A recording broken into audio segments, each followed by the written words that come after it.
Natanong mo na ba sa sarili mo kung masaya pa rin ba sa'yo ang partner mong lalaki?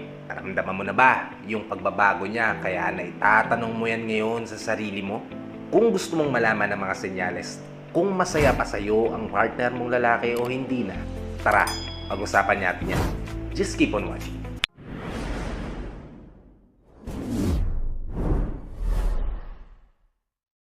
Hi, I'm Gary Opimo. At ang pag-uusapan nating topic today ay ang 8 senyales na masaya pa sa'yo ang lalaki. At ang unang-una sa listahan niyan ay kapag may oras siya para sa'yo. Lagi ba siyang nandyan para damayan ka anytime? Lagi ba siyang open pagdating sa conversation, lalong-lalo na kung tungkol sa'yo? Ganyan ang pinapakita sa'yo ng partner mong lalaki ngayon. Malaki ang posibilidad niyan, kapatid, na masaya siya sa'yo. Kapag kasi ramdam mo na palagi siyang may oras para sa'yo, yung tipong halos one call or one text away lang siya sa'yo, hindi mo mafe-feel yung sadness at yung loneliness sa relasyon mo. Kasi ramdam mo na may taong nasa tabi mo, may tao kang masasandalan at may tao kang malalapitan anytime. At kapag ganun ang ginagawa sa'yo ng partner mong lalaki, until now, kahit gaano pa kayo katagal sa relasyon nyo, o kahit malayo kayo o malapit sa isa't isa, malaki ang posibilidad niyan, kapatid, na ayaw kanyang mawala at gusto niyang manatili sa piling mo. Kasi syempre, masaya siya sa relasyon nyo at masaya siya sa'yo. Kaya kapag nasa ganyan kang uri ng tao, kapatid, kapag ganyan ang partner mo sa'yo, napakaswerte mo dahil siguradong masaya sa'yo ang partner mong lalaki. Okay? Proceed tayo sa ikalawa. Ikalawang senyales na masaya sa'yo ang partner mong lalaki ay kapag mas inaalagaan ka niya. Bukod ba sa binibigay niya sa'yo yung oras at atensyon niya, binibigyan ka pa rin niya ng pagkakataon na maramdaman mo kung gaano kanya kamahal sa pamamagitan ng pag-aalaga niya sa'yo. Pagpaparamdam sa'yo na nandyan siya lagi sa tabi mo.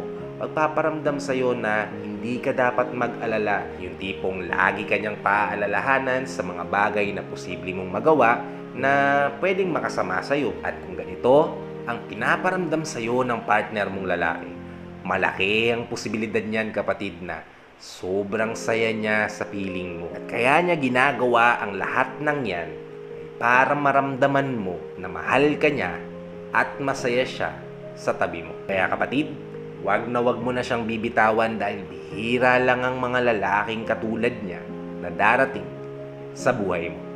Okay? Proceed tayo sa ikatlo. Ikatlong senyales na masaya sa iyo ang partner mong lalaki ay kapag mas gusto kanyang makasama. Mas pinipili ka ba niyang makasama kumpara sa mga kaibigan niya? Mas pinipili ka niyang makabanding kumpara sa mga katrabaho niya? Kung ganyan ang pinaparamdam sa'yo ng partner mo, yung mas pinipili ka niya over anything, mapatrabaho pa yan o mga kaibigan pa niya yan, malaki ang posibilidad na kaganyan, kapatid, na masaya siya sa tabi mo.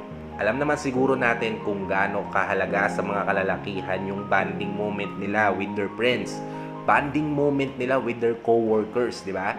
Pero kung mas pinipili ka niya at mas pinapriority ka niya over that, mas pinipili ka niyang makasama more than sa mga bagay na gusto niyang gawin o mga kaibigan na gusto niyang samahan, napakaswerte mo, kapatid, dahil siguradong masaya sa'yo ang partner mo. Okay? Proceed tayo sa ikaapat. Ikaapat na senyales na masaya sa'yo ang partner mong lalaki ay kapag mas mahal ka niya. Di ba minsan, nasasabi natin sa sarili natin kung gaano kalaki at kalawak yung pagmamahal natin sa isang tao.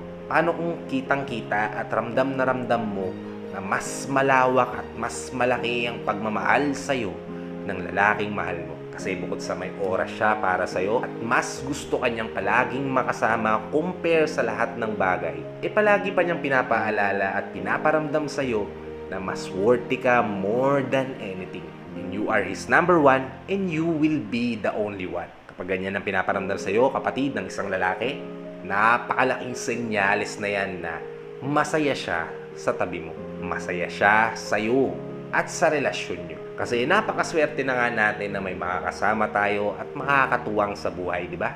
Pero yung mga simpleng bagay o yung mga extra things na ginagawa sa atin ng partner natin, malaking bagay na yon para mas magpatatag ng relasyon nyo. Sobrang laki na dapat ng pasasalamat natin kung nag-e-effort yung partner natin para sa ikasasaya at ikagiginhawa ng pagsasama natin. At hindi lahat ng tao may kakayanan na magmahal ng sobra-sobra. Maliban na lang kung totoong masaya siya sa piling mo at mas gusto kanyang makasama ng mas mahabang panahon. Kaya naman kapatid, kung ramdam mo at nakikita mo na ganyan sa'yo ang partner mong lalaki, wag mo na siyang pakakawalan. Okay? Proceed tayo sa ikalima. Ikalimang senyales na masaya sa'yo ang partner mo ay kapag mas focus siya sa happiness mo. Lagi ka ba niyang pinapangiti? Lagi ka ba niyang pinapatawa? Lagi ba niyang mas priority yung happiness mo more than anything? Kapag ganyan ang pinapakita at pinaparamdam sa'yo ng lalaki kapatid, napakaswerte mo dahil hindi lang siya masaya sa piling mo, sobrang mahal ka pa ng lalaki niya. Kasi imagine kung gagawin niya ang lahat just to see you smile, just to make you happy, and just to make you feel good. Ibig sabihin lang nun, sobrang halaga para sa kanya yung kasiyahan mo, yung kaligayahan mo, at yung precious ng ngiti mo. Kaya naman, hindi ka niya hahayaang makitang malungkot o umiiyak. Kaya naman kapatid, kung ganyan ang pinaparamdam at pinapakita sa iyo ng partner mong lalaki, igapos mo rin siya sa pagmamahal mo at wag mo na siyang bibitawan. Okay? Proceed tayo sa ika-anim. Anim na senyales na masaya sa iyo ang partner mong lalaki ay kapag mas namimiss ka niya. Natural lang sa isang relasyon na namimiss nyo ang isa't isa. Pero para sa isang taong masaya at maligaya sa relasyon na meron siya, ang isang oras ay parang isang dekada na para sa kanya. Sobra-sobra ang pagkamis at pananabik niya sa iyo. Lalo na kung ilang minuto, ilang oras kayong hindi magkikita o makakapag-usap man lang. At kapag ganyan nga ang pinaparamdam sa iyo ng partner mong lalaki, malaking senyales na yan kapatid na masaya siya sa iyo. Imagine yourself na hindi ka na masaya sa isang bagay o sa isang tao. Pipiliin mo pa ba silang makasama? Pipiliin mo pa ba yung bagay na yun over anything? Siyempre, hindi na. Kasi nga, hindi mo na nararamdaman yung dating nararamdaman mo ron sa taong yun. Hindi mo na nararamdaman yung dating kagustuhan mo ron sa bagay na yun.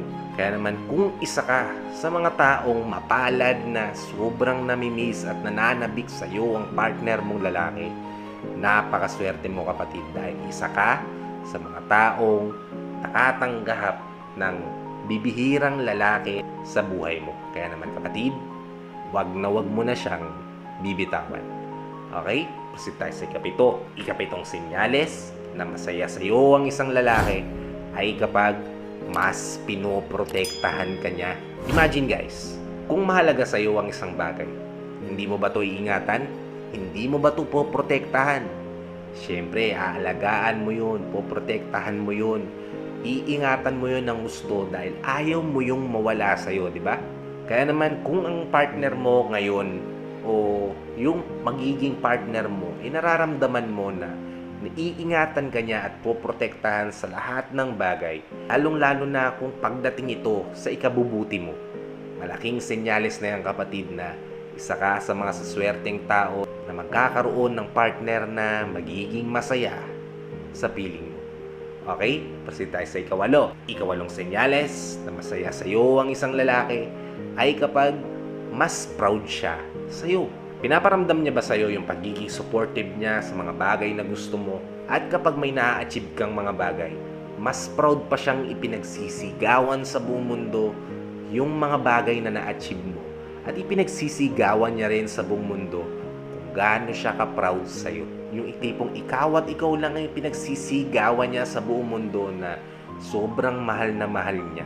Kung ganyan ang pinaparamdam sa iyo ng partner mo kapatid, napakaswerte mo dahil malaking senyales yan na masaya siya sa iyo at masaya siya sa relasyon niyo. Kapag kasi nararamdaman mo na hindi ka ikinahihiya ng sino man, lalong-lalo na kung nararamdaman mo na hindi ka ikinahihiya ng taong mahal mo, ang sarap sa pakiramdam nun. Ang sarap sa feeling na proud sa iyo yung partner mo at ipinagsisigawan niya sa buong mundo at sa lahat ng kakilala niya, mapa social media man yan o hindi. ipinagsisigawan niya, ipinangangalandakan niya na ikaw yung partner niya.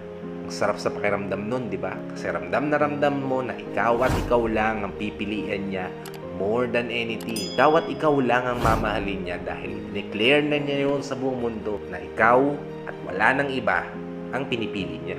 Kaya naman, kapag ganyan ang partner mo sa'yo, napakaswerte mo dahil garantisado, masaya sa'yo ang partner mo. Yun lang, maraming salamat sa panonood. At sa lahat ng OFW viewers natin, sa mga viewers natin dito sa Pilipinas na walang sawang nanonood, sumusuporta at palaging naka-tune in sa bawat video na ina-upload ko, maraming salamat po sa palagi niyo panonood. Kung nagustuhan niyo yung video na ginawa natin ngayon, mag-iwan po tayo ng like. Malaking tulong po to sa channel ko. At pakishare niyo na rin po sa mga loved ones nyo na nangangailangan ng ganitong tips, ideas, and advices para nakatulong na po kayo sa kanila. Nakatulong din po ako sa kanila. At ikaw, kung bago ka pa lang sa channel ko, hit like, subscribe, and hit mo na notification bell para updated ka sa mga bago nating video. Alam ko, magkikita pa tayo sa mga susunod na video, and I will see you there. Ingat ka dyan palagi. God bless. Peace. God loves you. Whenever your heart is broken